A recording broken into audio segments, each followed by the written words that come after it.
channel. Today we have A Curse So Dark and Lonely by Brigid Kemmerer. So this is a story, I believe, a retelling of Beauty and the Beast or something like that. It kind of gives me the vibes of it and sounded like it more of it. So when everyone was talking about it, I was like, yeah, you know what, I have to read it. I have to get to it, you know. So I did.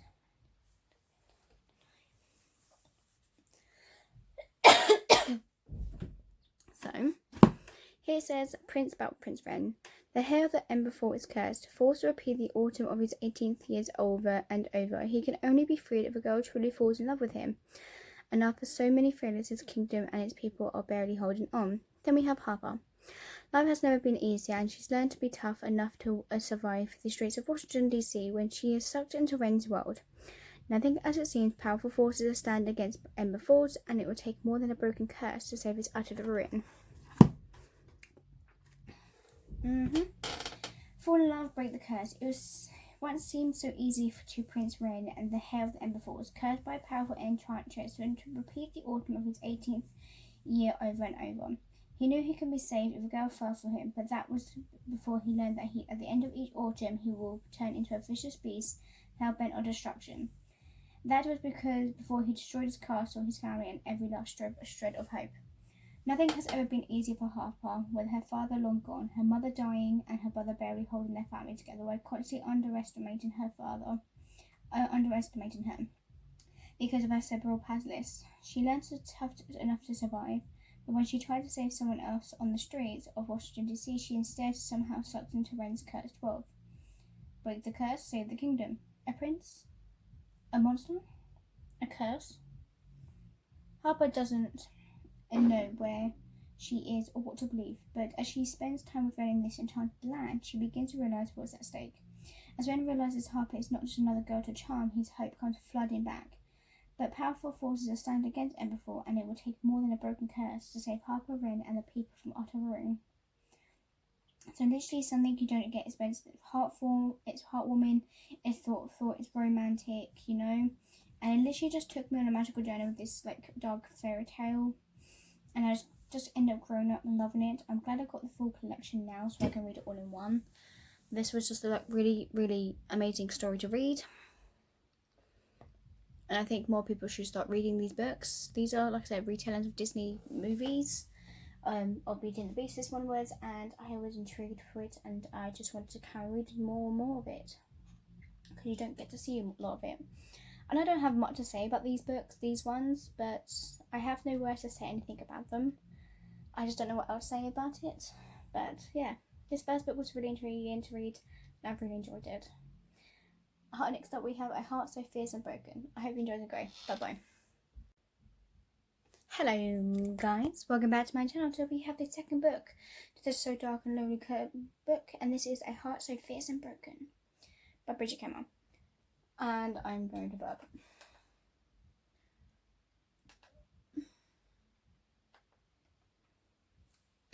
So, this book, guys, was intriguing to watch. I full on enjoyed it. And so, this book is in paperback. We have a few more people. Harper has freed Prince Wren from the curse that almost destroyed his kingdom. But all is not well in Ember Falls. Rumours are rife that there is a rival heir with a stronger claim to the throne, and that Princess Harper is nothing but a fraud. Grey has fled the castle carrying a terrible secret when he discovered by soldiers a turn to Iron Rose by force. Grey's alliance begins to shift, and as he grows closer to the enemy princess, he is forced to decide whether he will stand against Wren for the crown he never wanted. So this is like a backstory on more of what's going to happen. So Grey endeared himself to many in this first book and incorporated his perspective in this book. So I'm really happy with that. Attempt to protect Wren from being confronted with his claim to the throne, Grey goes into hiding at the end of Curse So Dark and Lonely, and here we pick up from him working as a stable hand in a rich rural town. It's slightly amusing as it's a common trope for the secret royal heir to be found as a peasant working in a mineral position. And here it's slightly superb as Grey really knew he was the heir and chose to leave his position as a guard commander in order to hide among the common folk. Despite his best intention, He eventually captured and forced to face Ren once more. So he doesn't want to be prince. King, should say. Lyra Mara is the unusual position of being the eldest royal daughter, but not the heir to Cello.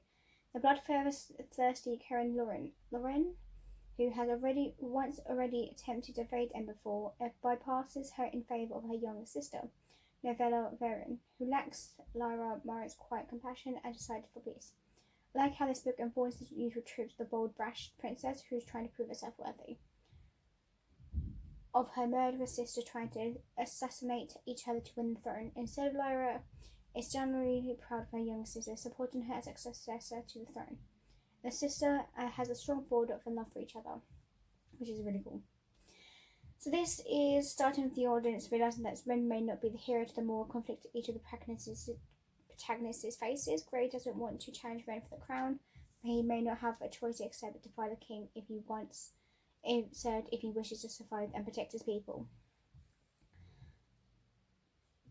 But at what point does she end up as a traitor to her people if she continues pushing it, despite the deaths that has occurred on both sides?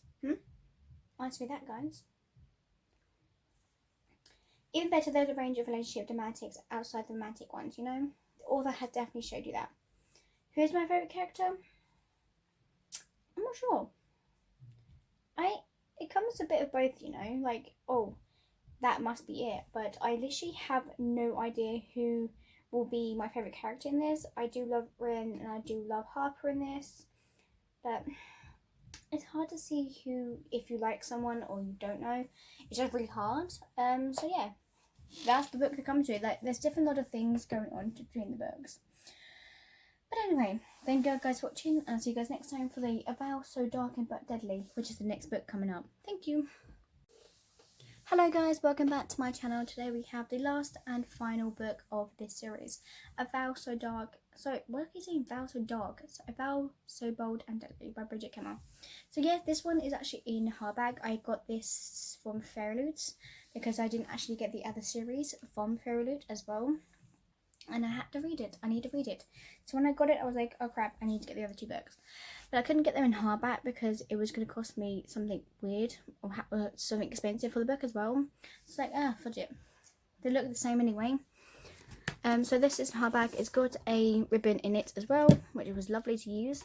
And then we have this seal-free spine. I did have a signed book plate, which I need to put that in, which was lovely. And we have a map.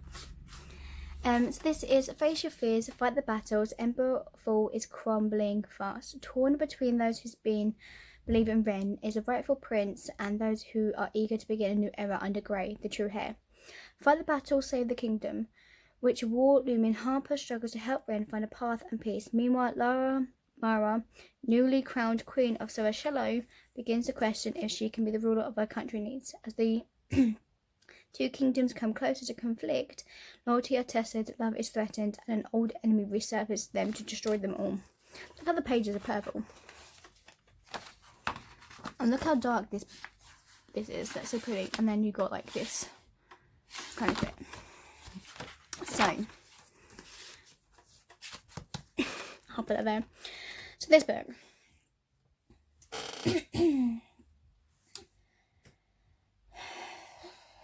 So Ren has turned away from everyone, even Harper, and she desperately tries to help him find a path to peace. Fight the battle, save the kingdom. Meanwhile, Lyra is struggling to rule over her with a gentler hand than her mother. But after enjoying decades of peace, once magic was driven out of their lands, some of them have subjects are angry. Lyra has enchanted prison and magic was sold by her side. As Grey's deadline draws nearer, Lyra questions if can be the queen of her country needs. So it's actually a conflict between these two people trying to figure out who's the real one. But it was like a little bit confusing at the same time, but like, oh okay, this is what's going to happen to this person. Hello, hi, how are you doing? Kind of thing. But again, it's like an original twist from the Beauty and the Beast, but it's more of a told on story what's going to go on from after these people, they save the curse, you know? What will happen next. However, after book one, I struggled a bit with Kemmerer's characterization, mostly of Ren, but also of Grey. It seems that Ren is traumatized after spending a magical eternity being tortured. Completely flew on that, but after he was pretty much keep becoming a beast. Does one have choice erase 1,000 good choices? Ren has literally killed innocent people. This theme isn't effective for me, to be honest. How was Gray's crimes is not telling Ren that he's the rightful heir. Which, why would you do that? Like, most people, like, if you're the rightful heir, they will literally go through the area and be like, I'm gonna fight you, I will kill you, I'm gonna become the rightful heir. This person here, Gray's like, I don't care if I'm the heir or not.